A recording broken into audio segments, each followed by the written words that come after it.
Welcome back to Horrifically Well Read, Bled, and Said. We are so excited today to be talking to author Royal Poff, author of books such as Sleeping Among Wolves and Borderline. Very excited. We've met a few times and always have a great time talking with you. So, welcome, Royal. Thank you. It is wonderful to have you on. So I feel like I heard somewhere along the way that it's Dark Poetry Day. Today is. Today is. So Is today Dog Poetry Day? that's what I saw. It's your day. Yeah. It's my day. What can I say? Your day to shine. Yeah, I was RJ Joseph, I believe, that had it up that it was Dark Poetry Day. And I as a professor, I trust her. I trust her just because I love her. Yeah. I do too. She's great. Yeah. I think Yeah. we're talking to her next week or the week. Yep. Yeah, I'd love her. Yep. So it's Dark Poetry Days. I feel like that's a great topic for us to start out on. Like, when you hear the term dark poetry, like, what all does that mean to you? What makes it dark, and different than why they wouldn't call it like horror poetry? So I think the difference between dark and horror poetry to me is horror revolves around like here's a ghost and that's the poetry. Dark poetry to me at least would be more like here's something about like death or here's something about Okay. like addiction. It's a lot more like generalized. Okay. It's more probably like relatable is what you're saying. Is like, it's like shit that people are actually going through versus Yeah. not saying that people can't be haunted, just saying that like but it might be more like grief or like mental health or, rage, things like that. Yeah, exactly. It's specifically what I write sometimes. Yeah, and I was going to say, like, Where do you get when- your inspiration? well, I mean, we'll get into that when I talk about this here in a second, I'm sure. But, you hear dark poetry or horror poetry, whatever it is, and you're like, for me, I love poetry. I read a lot of poetry. I didn't realize I read dark poetry and horror poetry from certain authors and things. But it was really when I went to Evil Embers at Booby's Brewery and listened to you read some of your poetry. I was like, absolutely blown away, by the Thank things you. that you read. Yeah. You read And- among like really good company. Yeah. Yeah, fantastic group of people. Hmm. But I think especially the poem that you read where it was, from the perspective of a trans person wanting to be sort of buried as their actual name and not their dead name.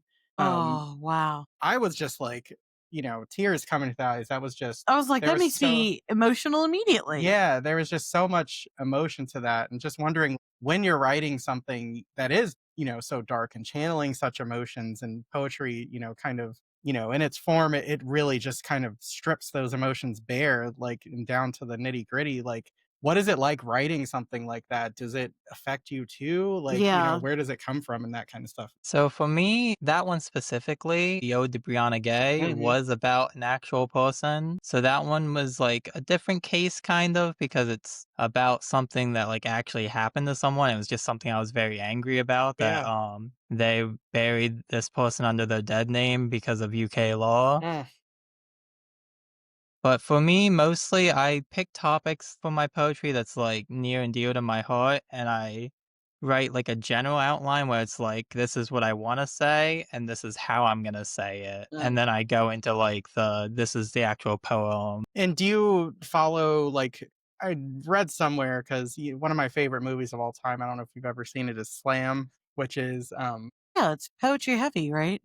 it's about a poet that goes to prison and then comes out and all, uses poetry to sort of like get away from all the kind of stuff because it takes place in like Washington D.C. and stuff like that. But when they do like the competition, like someone says at some point, like, to be a poet you have to write one poem that everyone says, yes, this is a poem, and then you can do whatever you want after that. And like, is that kind of like when it comes to the actual form of the poem, is that, do you follow any kind of rules? Do you say like it's Yeah. going to be what it is? Like, once you've decided what it's going to be about, He's asking if you write an iambic pentameter. I actually do not. I do very much freeform. I'm terrified of the sonnet. I'm terrified of the haiku. I'm terrified of it all. Huh? I write very much freeform. It's like, honestly, I'd compare my writing personally to more of like the structure of like a rap song, just performed as a poem. Interesting. I Love love that Yeah. so much. So Like, as you're writing, did you always write poetry? Was there some point where you were like, "This suits, like, what I'm trying to say?" Or, because Yeah. obviously you write short stories, you write novels and poetry. Like, was it always all 3? That kind of thing? So I actually started out in poetry. Okay. I was trained by the poet laureate of York when I was about 14. I started training under her. Mm.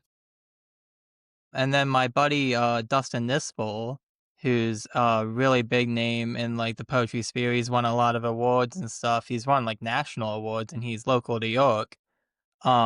He taught me like a lot of about slam poetry Wow. and like how to stand up in front of people and perform. And I learned a lot of that from him. But I actually, yeah, I started in poetry and then I went into prose later on. Wow. I feel like hearing this sounds like Kaylee Peterson. I'm hearing like, and I sing opera on the side. It's just something you don't hear very many people using poetry or let alone being like raised up in. I think I'm a classic poet, Mhm. by trade. And then I, moved into prose. That's really cool. I know like some more places around this area are starting to finally have like some more open mic and places to perform, but do you do that locally? Besides within So like the book community, I should say, more to like, open public. I do that.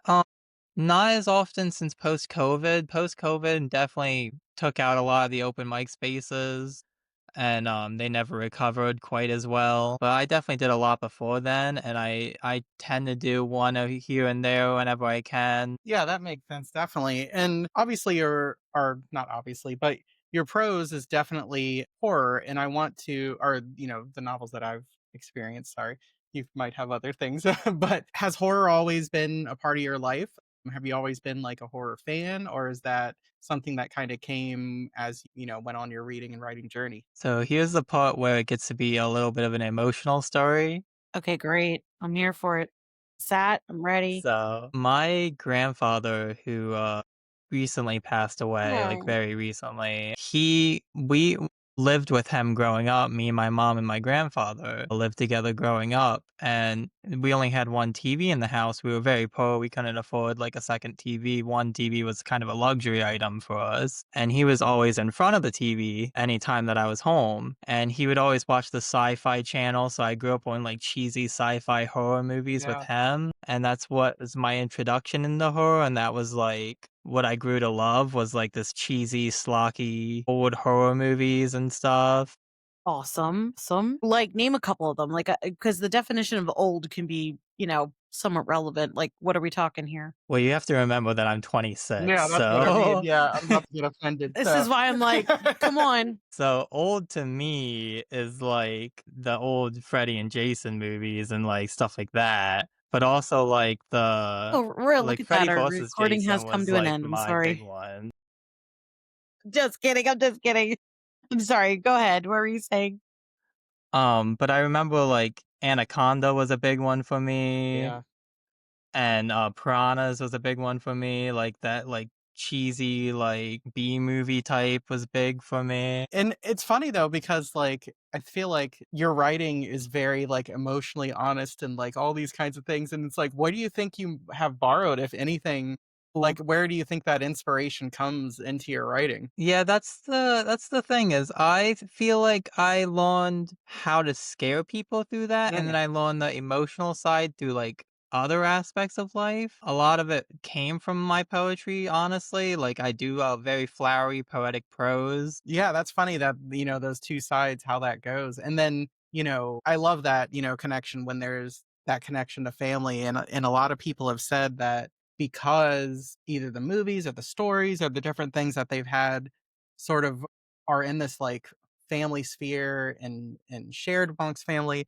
Did you find horror to be like a comfort space for you where like, you're in your house with your grandfather and stuff and like watching these things? Is that like almost like a safe space for you, like, when you think about horror and especially those kinds of movies? Yeah, I think horror has always been like the outsider perspective. Like it's always been made by the outsiders for the outsiders. And I was always an outsider growing up. I was a closeted queer kid. I was like just very like socially awkward. I wasn't the type that fit in very well. So I think horror became my space because it's made for people like that. Mhm. Yeah, definitely. And, Well, why do you say it's made for people like that? Like, I have an idea, but I'd really like to hear you flesh that out a bit. A lot of it, in my opinion, ties to, it's almost like the punk scene of movies, it's like Mm. that, "Hey, we'll accept you, we'll the odd one out as well," because horror's never been, the big accolade winner or anything like that. Uh-huh. Did you feel like, well, we always like to ask, like, what's your experience with horror? So,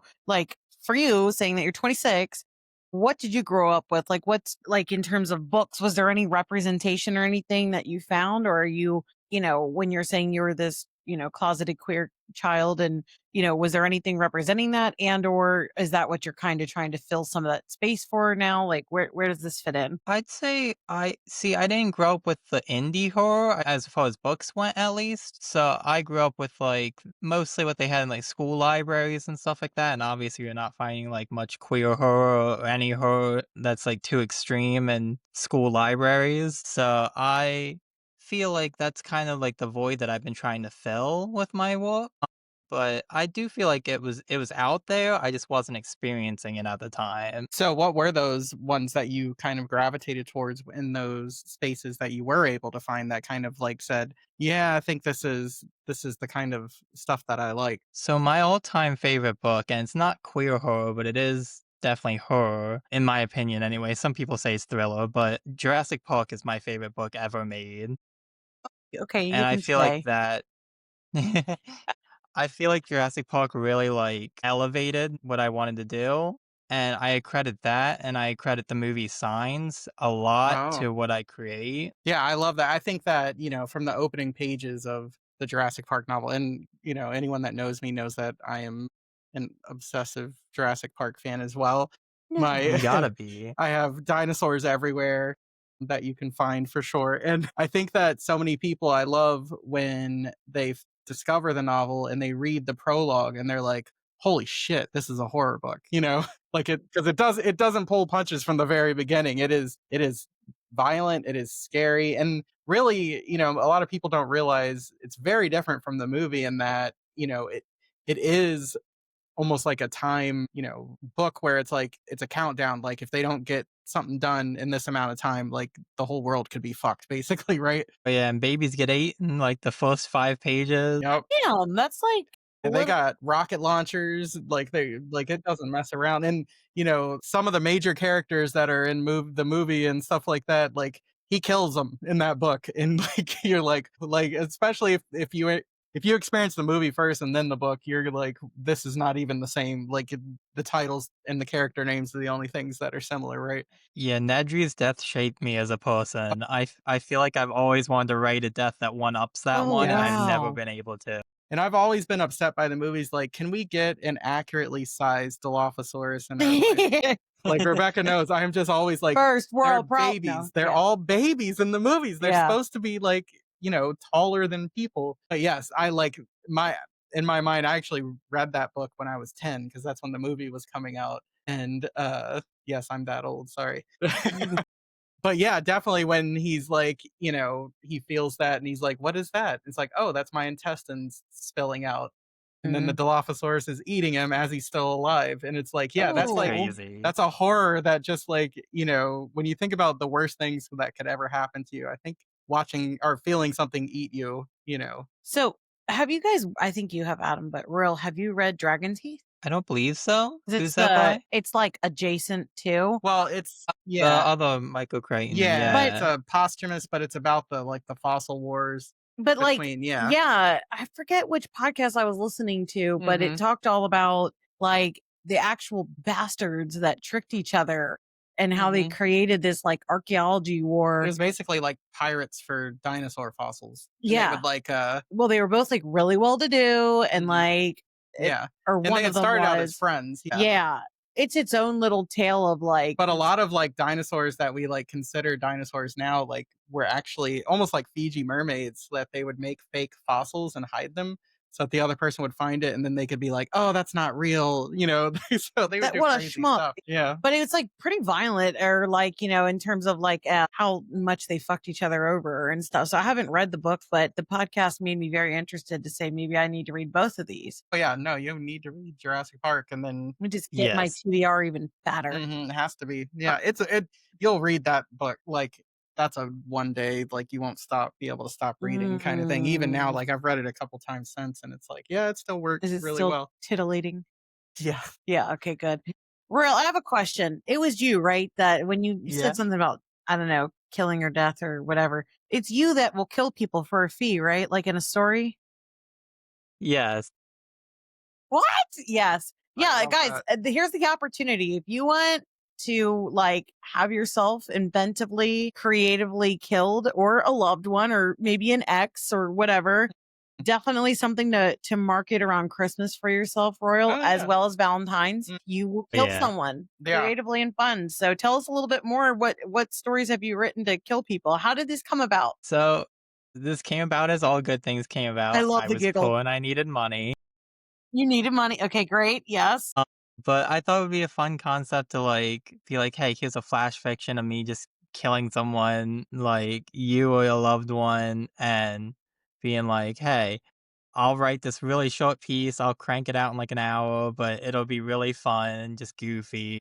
Yeah, and then, how much prompting does the customer need to give you? Yeah, do you like ask anything about like who this person is Send me so that you pictures, can send me Facebook links, give me the backstory.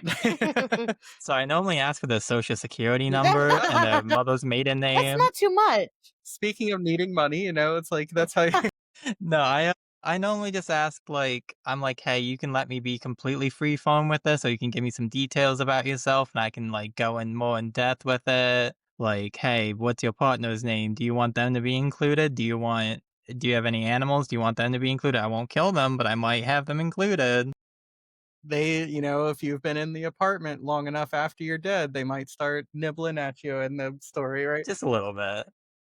I God. love that. Necessity is the mother of invention. That reminds me, I think, not that I would say that he took this idea, but Brian Keene's Last Rising collection kind of was very similar, where people would pay, to be in it. And knowing him, of course, he killed them in very, very Yeah, do not grueling accredit ways. me to this idea. This was not my idea. This is an idea that other authors have done in the past. I just picked it up and was like, I'll do it too. I love Yeah, it. but nobody's gonna kill him like you're gonna kill him, right? Because it's Exactly. your now. Can they request to be killed via poetry?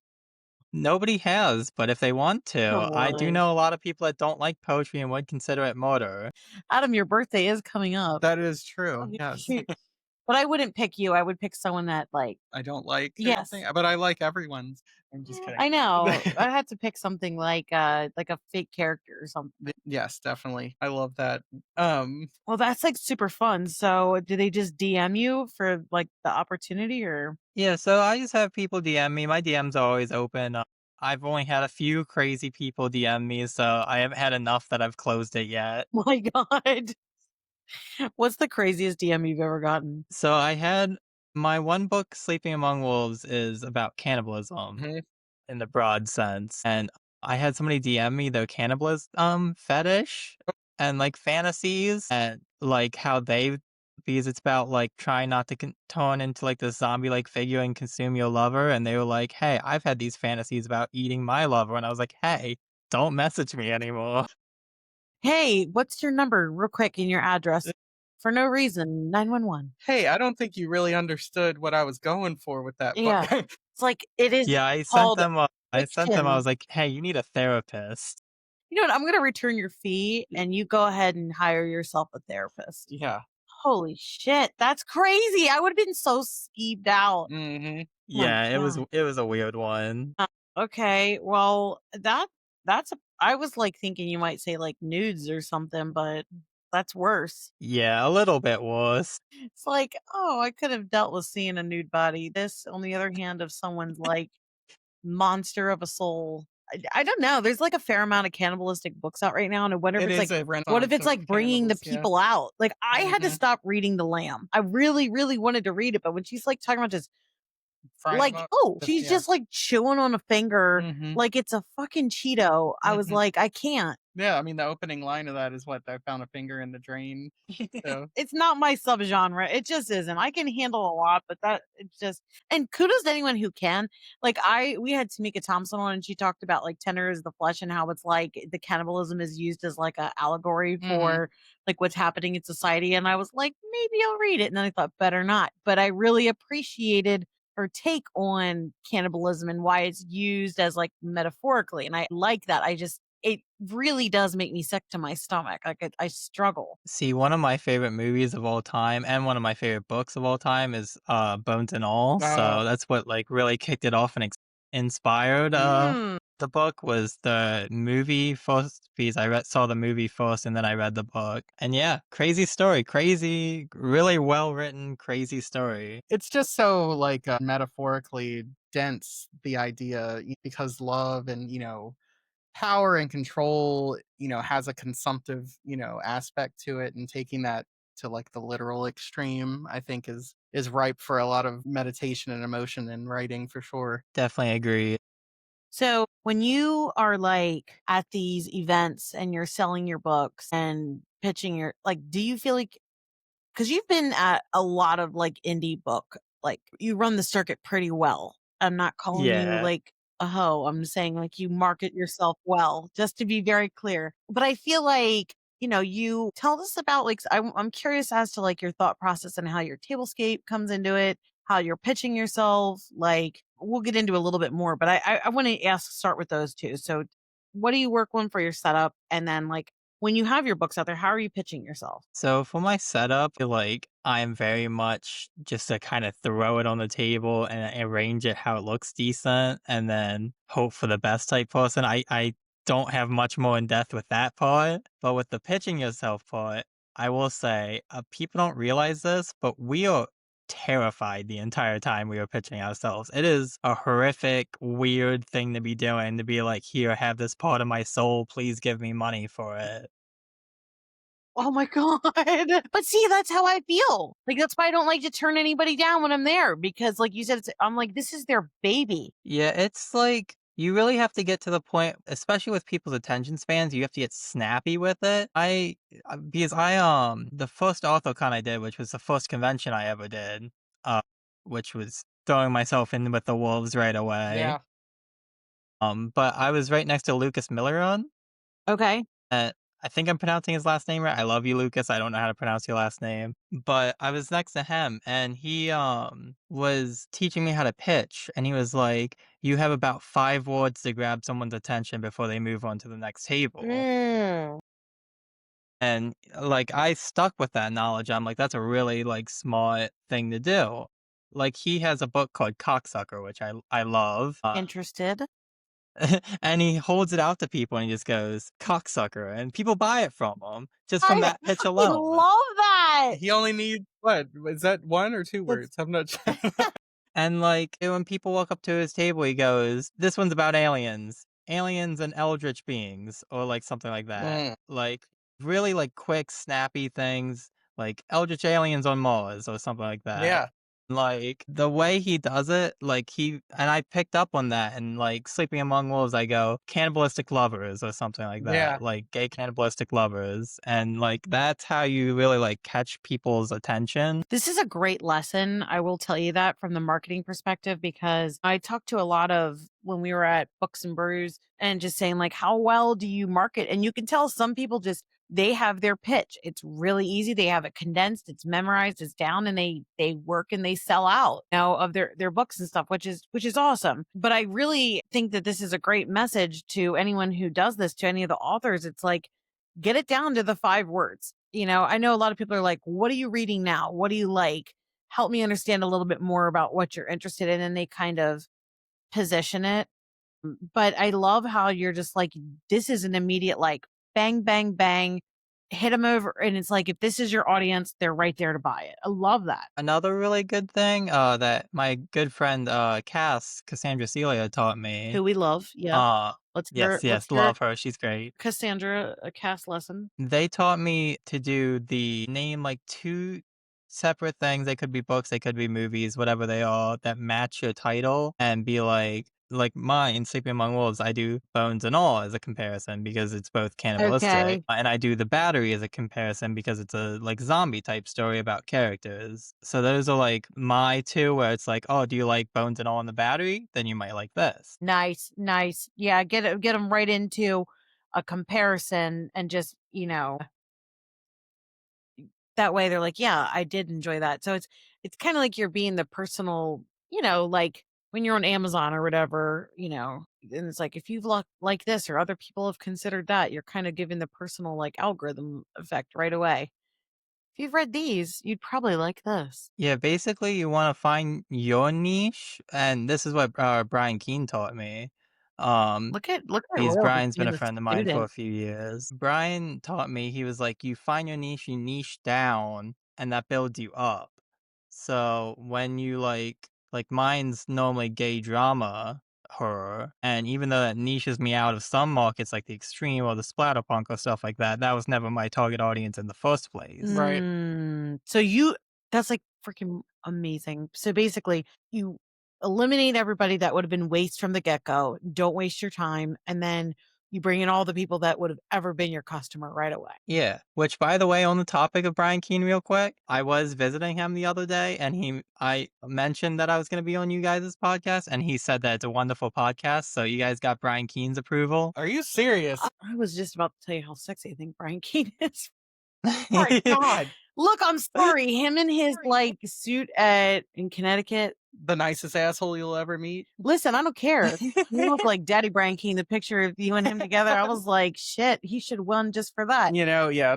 You can't help but love that man if you know that Yeah. for sure. Now listen, Brian, if you ever see me in your store, I never said this. Let's pretend this didn't happen. We got to get in there as much as possible while it's still brick and mortar. But you know? he's just like amazing though. Like the amount of inspiration that like he has given to Adam and the people that come and sign and do everything. Like and the amount of alcohol he provided to people at BookerCon, like the rolling bar. I mean, like watched him walk in with it, and I was like, damn, that's a lot. And then I realized what he did with it, like and it was just so generous. I genuinely mean that. In all ways, yeah, so many different ways with advice, just talking If to you you. guys Yes, want like a yes. really funny side tangent, Yes, the story on how I met Brian Keene is Yeah. really funny. love this. So my friend Mike Lombardo, he's I love Mike. Yes, yeah, he Why dated do I my know cousin him? for a he's the one while. making the movie. Oh yeah. mhm. Okay, you helped clean out Brian's Yeah, store we to make switched it. But he dated my cousin for a while, and so I knew him through that. And I went to support him at an FYE signing of his "I'm Dreaming of a White Doomsday," Mhm. and Brian was there, and I wasn't into the indie horror scene at the time. And Brian walks up to me and goes, "Hey, you want a book?" And I'm like, "Well, I'll pity this old man that's peddling books to me." And I My was like, God. "Yeah, I'll take a book, okay." And then it ended up being Brian Keene. I was like, "Oh, this guy's actually like a big deal." Yeah, He's like, international best-selling horror mag. I will pity this old. I love Listen, that. Have you told him that he's a since? salt and pepper daddy. Okay, Does he know that? Have you told him that that's how you felt at the time since? I'm sorry, Adam. Yeah, I've told him this many times. That's so I never funny. let That him he's a live it salt and pepper down. daddy. Well, Scoot. I'm sorry. So I just love that story too, where like the person comes in and they don't realize it's him behind the counter. That and happened to you though. No, I didn't realize he was going to be. I knew it was him as soon as I know, saw but you were him. like, holy shit, he just works the counter. And then Yeah. you kind of like, Yeah. you But- said something about like your testicles shrunk up, like you got really scared. I mean, that happens whenever I leave the house. That's just a normal thing. Mood. So, but no, I love that the person's like looking at his books and's like, "Hey, what do you know about this guy? Is he any good?" And he's like, he's all right." It's the best. That's the best. He's like, "I heard some of it's good, but some of it's like he's written like 4 or 5 really good ones, and the rest aren't." He's like, "That's fair." He's a humble daddy too. I mean, you could be humble when you humble sell zaddy. 250,000 copies of a book, right? Yeah. Real, I have a question that's very inappropriate. I know Adam's going to be mad at me for I asking. can't even imagine. It hasn't gone there at all yet. So. Have you ever been to the Michaels in York? Well, yeah, his partner works there. I know. Oh, yeah. Yeah, I've been to the Michaels in York. Have you ever had an experience that made you want to say you have to leave? Every time I see my partner there. No, that's so mean. There's like this. Okay, this is gonna be edited out because No, I won't say anything more. okay. Or we can edit it out. But Yes. let's make sure. Hold on. Let's make sure their house isn't on fire. They're making I understand, but all of a sudden the scent came up really fast. smells really good. We have an Italian exchange student that just turned 17 and makes wonderful, but it's like it went from no scent at all. We're recording upstairs to all of a sudden very, very, just making sure, that I don't have to make an Little exit plan to ominous. jump out the window. No, but like we'll edit it out, but I don't even like to go in there anymore because that one girl, and I feel like I'm a pretty friendly person. Anyway, There's an extent where it goes too far. I get you. it does. It just I don't really know how to explain that it goes too far, but I feel like she's like, I'd be happy to get in your car and pack your bag for you and take it home and unpack it for you. And and then I could light these candles that you bought. It's no problem. And I'm like, it's Hey, too what are you much. getting? Why are you getting that? Why Yeah. do you like that? She's like, well, one time at band camp, it really It goes. feels like that SNL Target skit. It does. That's what it feels like. And that makes me feel really bad as a human being to say that. And I have a terrible memory, so I'm always like, don't remember that the person that I'm like, hey, what's going on? And I'm like, oh shit, I fucked up. It did. Trapped yet again. Every single time. So none of that happened. Okay. Yeah, sorry. Okay, so now when you're in this area with around are you doing you're doing the Boobies Brewery again in Dark January Drafts? for Dark Drafts? But yeah, I'm doing Dark Drafts again. It's a fantastic event. Loved it. Honest to Mhm. God, I feel like because that was my first book experience, it spoiled me for now. I will say I thought Alyssa did an amazing job with Spooktastic. Yeah, Spooktastic's a great event. It was so well organized, so lovely. The only other one that holds a candle to it, I think, is the Dark Drafts, just because it's in the catacombs. It was so inventive, so fun, and I felt like all the authors had so much space to just spread out. And I felt like the staff just genuinely fed them, took care of them. It felt really nice. So from an author's perspective, what was that like for you? Because you were in the catacombs, right? Yeah, you're right next to Cass. Yeah. Yeah, we were in the catacombs.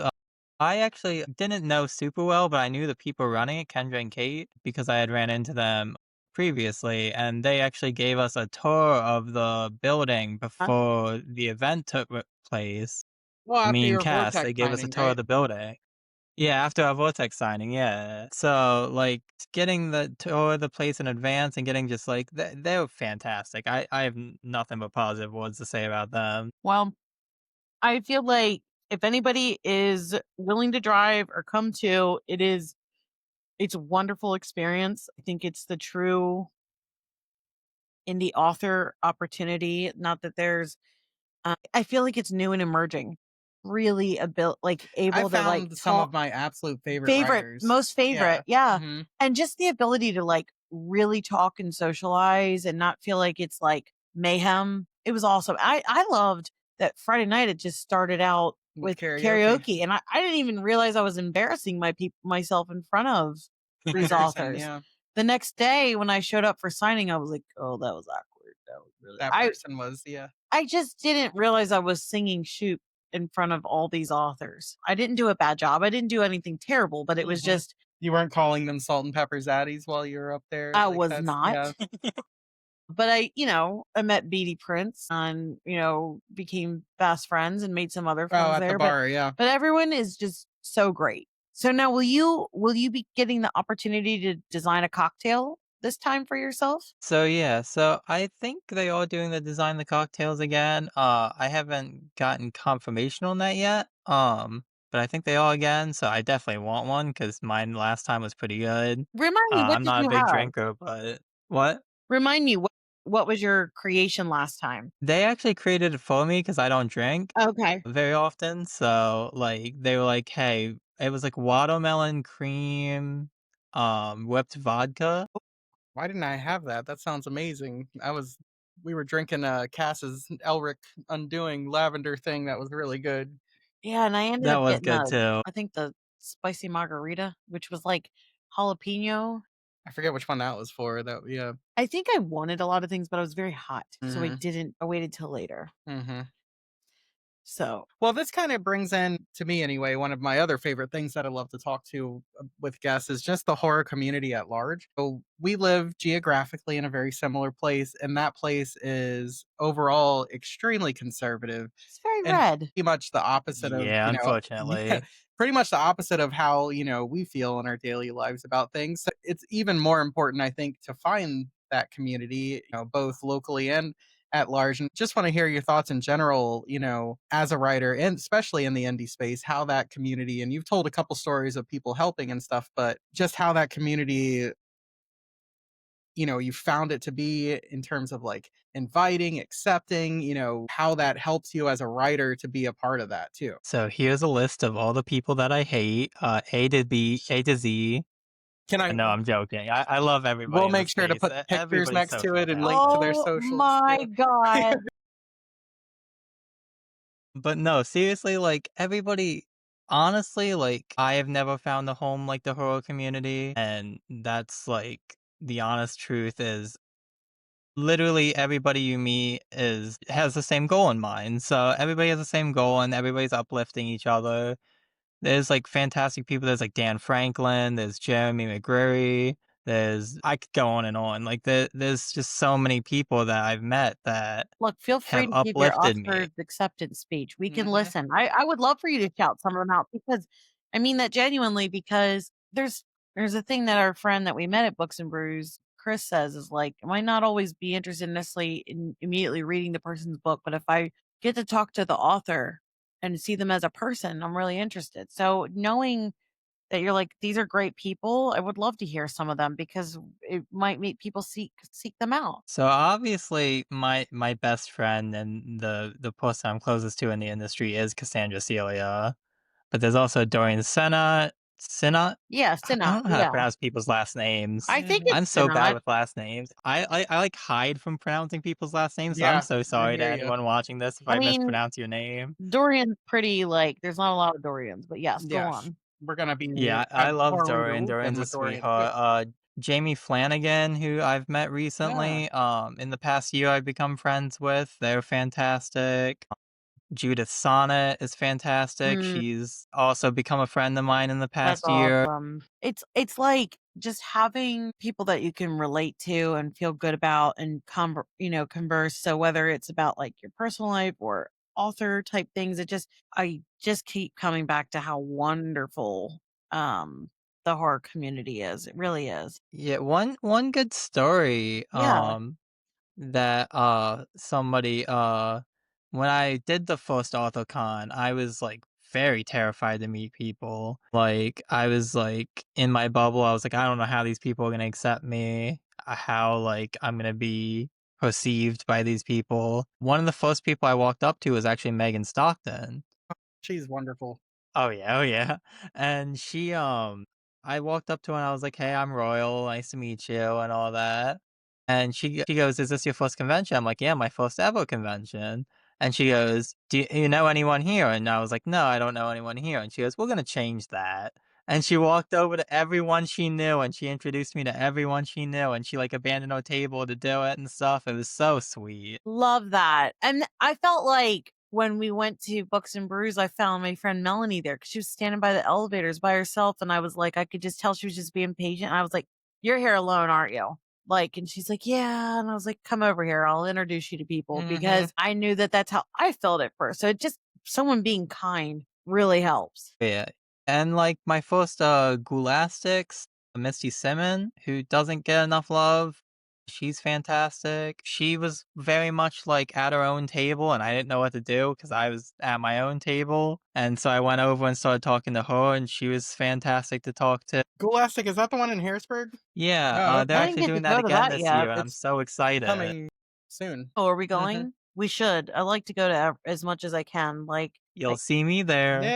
Oh, Yay. well, then we should definitely go to support Mhm. you. For sure. I feel like every time I go to an event like this, I walk away so happy. The conversations everything is so good. But my Yeah, most wallet takes a definitely. beating Yes. because I find it really hard to say no to people being like, because they do put their whole soul into it. So, yeah. So, what are some of the events that, or anything that you're working on into the end of the year or 2026? What can we hear or expect from you? So events wise, I'm doing Gulastics. Yeah, I don't know the dates to anything I'm doing. Co knows all that information, but I'm Look, doing as someone that Gulastics. struggles with dates themselves, I have no problem with what you've said. I'm doing AutoCon, obviously, because I will support scales till the day I die. Mhm. I'm doing a convention in New York. Really? That's yeah, being run by Devin Cabrero. Yeah, yeah, yeah. Yeah, well, I don't know if he's the one running it, but he's one of the people like in charge of it or whatever. Okay. But I'm doing that. I'm sharing a table with Dorian at that one. Nice. And I think that's it for right now as terms of convention wise. Well, I know that Devin, like, I love how everybody, like, you link to one, you get to the next and the next. It's like pretty cool because I started following him on Facebook and then I saw like he's like, oh, I'm at Books and Brews. I'm like, no shit. I'm like right here and I'm about to turn in and didn't know you were gonna be here. Like, that's cool. And then you realize like, okay, and then he's associated with like Mike Salt. And then, it just starts rippling through of like everybody's eventually connected and everyone's like supportive of their people. It just makes me happy, so Yes, Gholastic is November 9th, by the way, oh, so thank you, Adam. Thank you. unfortunately, we will not be able to make it because 'cause we'll be at Horror Reader Weekend, Sorry, so Royal. but It's all good. yeah. I get We'll it. see Dorian there, though, so we'll No, tell he him said that. he's oh, wait, he's sharing a table with Dorian later. Okay, and we'll get the correct set pronunciation. I Mhm. think it is Sinat. Could be wrong. Yeah, I don't know. I don't either. So, and then the last thing I wanted to talk to you about is just like we've talked about so much, like September and October has been such a massive amount of just dumping out of horror books. Like Mhm. is your TBR super fat? And if so, like who are you reading? Who's your go to when you're not writing? What are you reading? So right now I am in between books because I am furiously working on editing my Hmm. work in progress. Got it.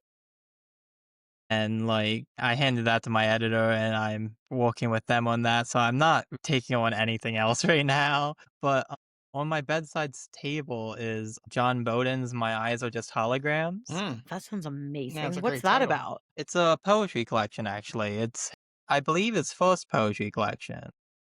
Wow, okay. All right. And is there anyone else that you wanted to shout out that you're reading or like these big drops? Is there anyone that you're like once you're done furiously editing that You're you looking forward to? yeah. I also have the other book sitting on my bedside table, which I am very rapidly looking up the title to because I know it's by Harry Carpenter, Uh, take your who's time. also fantastic.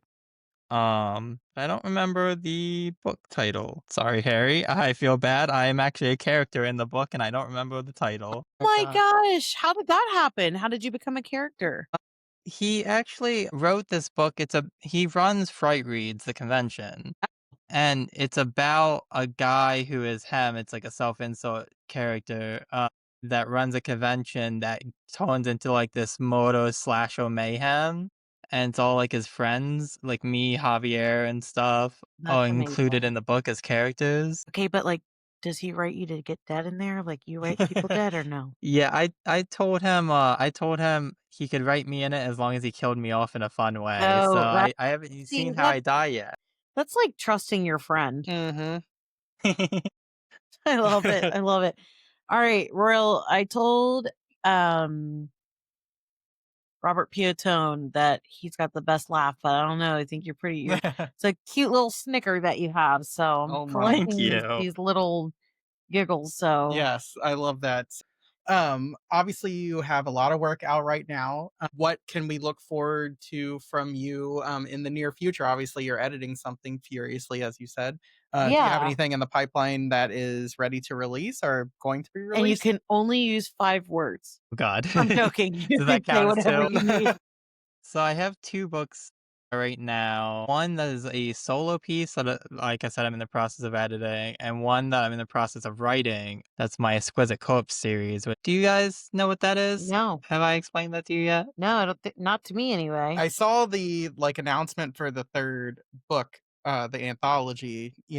I don't know uh if there's like a larger theme to it, though, I'd love to hear it. Yeah, so the Exquisite Corpse is a anthology I run that gathers 12 authors, 13 including me, every year, and then we write a book kind of round robin style where you get one author to write one chapter and then the next author has to write My a chapter that builds God. off that chapter. It gets so chaotic, it gets a lot of fun. This year I have some incredible talent included. Jay Bauer is included, Timothy King, Yeah. Judith Sonnet, Jamie I Flanagan. actually think I did see that Yeah, post you now did. that you're saying I did. I did. I'm sorry. Yes, it was a Yeah, powerhouse there's of people.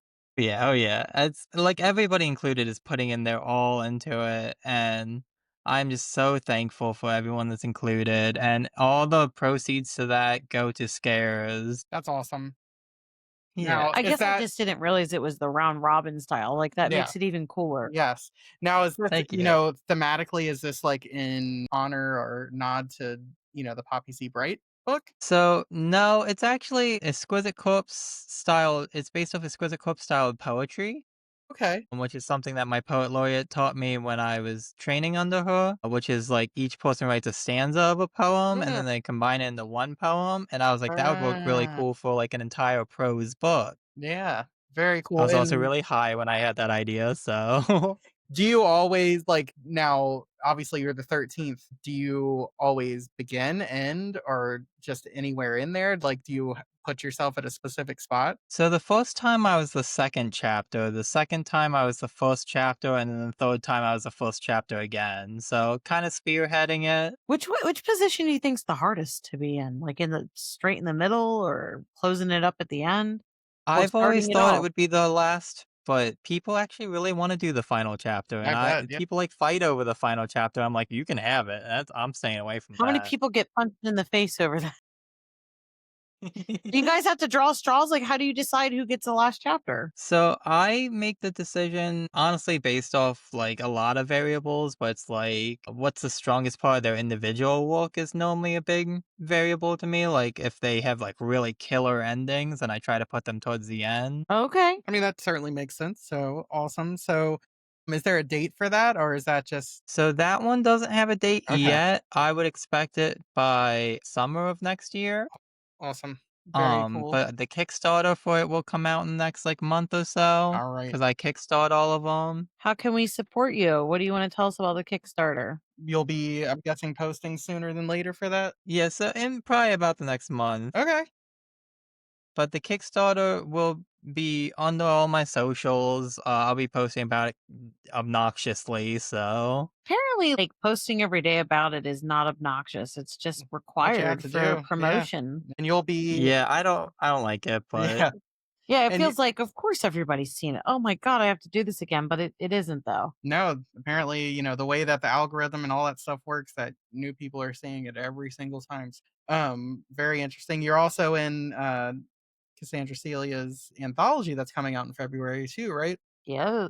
yeah, with Teeth. With Teeth is going to be fantastic. There's some really cool names involved, some of which I'm not allowed to say, so gotta stay under lock and key, but most of them have been announced and they're a fantastic slew of people. Does Yeah. that include Adam? Because he's in it. Can you announce him? Well, I said some of them are a fantastic slew of people. I love it. No, Uh, I'm joking, I'm I joking. love it. Oh, so God. good. Love that. Thank you, Perfect. Royal, for just giving him a jab. See, I wasn't even gonna say anything. You just had to say something. I did. I absolutely No, but did. that is gonna be really cool. Yeah. That's gonna be a really cool project. I trust Cass with that Hmm. completely. For sure. I Yes. love Maybe what they're doing. by the time this comes out, I'm thinking the cover reveals will have happened Yes. and they look amazing. Very excited for that for sure. Definitely. Um, awesome. And we'll probably hear more about your solo project as that gets further along too. But where can everyone find you on socials? Where are you most active? And where can we find these, announcements as you're saying? So my Instagram is royalpoff.exe. I don't know why, but I figured I added a exe at the end and I never Like changed the it. document? Yeah. Hey, I love it. My Facebook is just Royal Poff, and that's the only two social media I'm very active on. So if you follow me on any others, you're not really gonna get any content. Nice. Love it. Well, we appreciate it and can't wait, hopefully, to talk to you again as some of these new projects come out too. But, this was a lot of fun and hopefully Yes. yeah, have an awesome rest of your day. We loved having you on. Thanks, Royal. Yeah, I had so much fun. Thank you for having me on. I really appreciate Yeah, of it. course. Yep. Absolutely. Bye bye. See ya. See ya.